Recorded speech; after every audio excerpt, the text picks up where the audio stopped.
కొన్ని సందర్భాల్లో పోలీస్ స్టేషన్కి వెళ్ళినప్పుడు వీడియోలు తీయనివ్వకుండా ఫోన్ లాగేసుకుంటూ ఉంటారు. అసలు వీడియోలతో మనం పోలీస్ స్టేషన్లో తీసే అధికారం ఉందా? పోలీసులకి ఒక బాధితుడు కానీ ఎవరైనా పోలీస్ స్టేషన్కి వెళ్ళినటువంటి వ్యక్తికి ఆ ఫోన్ లాక్కునే అధికారం ఉందా? లేదండి. ఒకటండి, పోలీసు స్టేషన్లో వీడియోలు తీయటం నేరం కాదు. ఎందుకంటే బాంబే హైకోర్టు ఇచ్చిన ఒక జడ్జిమెంట్లో చూసుకున్నట్లయితే పోలీస్ స్టేషన్కి ఒక బాధితుడు వెళ్ళినప్పుడు ఆ పోలీస్ స్టేషన్లో మీరు వెళ్ళి వీడియో నిరభ్యంతరంగా తీసుకోవచ్చు. పోలీసు వారు ఆ యొక్క వీడియో ఏదైతే ఉందో ఆ వీడియో తీయకూడదని చెప్పడానికి వాళ్ళకి రైట్ లేదు. ఎందుకంటే ఆ జడ్జిమెంట్లో ఏంటంటే పోలీస్ స్టేషన్ అనేది పబ్లిక్ సంబంధించింది, అది సీక్రెట్ ప్లేస్ కాదు.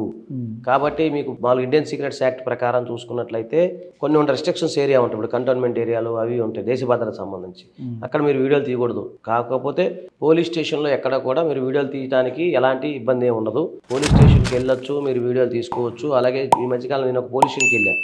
ఒక ఆయన పోలీస్ ఆఫీసర్ ఏంటంటే ఫోన్ అక్కడ డిపాజిట్ చేయాలి సార్ అన్నారు. నేను ఎట్లా కుదిరిద్ది, మీకు ఏ రైట్ ఉంది, ఏ రకంగా మీరు చెప్తున్నారు అని నేను అడిగా. డిఎస్పీ స్థాయి అధికారిని కలవటం జరిగింది. నేను పెట్టను, మీ ఇష్టం అని చెప్పాను. నేను అయితే అలా కాదని నేను చెప్తున్నప్పుడు సరే సార్ అన్నారు. అట్లాగే భయపడాల్సిన అవసరం లేదు, మీరు ప్రశ్నించడం నేర్చుకోండి. పోలీస్ స్టేషన్లో మీకు వెళ్ళంగానే పోలీసు అక్కడ ఫోన్ డిపాజిట్ చేయాల్సిందంటే అక్కడ ఏదైనా అవకతవకలు జరుగుతున్నాయి కదా వాళ్ళు భయపడేది. మీరు జెన్యూన్గా ఉన్నప్పుడు భయపడాల్సిన అవసరం ఏముంటుంది దాంట్లో. కాబట్టి భయపడుతున్నారు అంటే ఇది సంథింగ్ ఈజ్ దేర్ అని అర్థం. కాబట్టి పోలీస్ స్టేషన్లో వీడియోలు తీయడం నేరం కాదు. మీరు నిరభ్యంతరంగా వెళ్ళి పోలీస్ స్టేషన్లో వీడియోలు తీయొచ్చు, దాని గురించి ఎలాంటి ఇబ్బంది లేదు.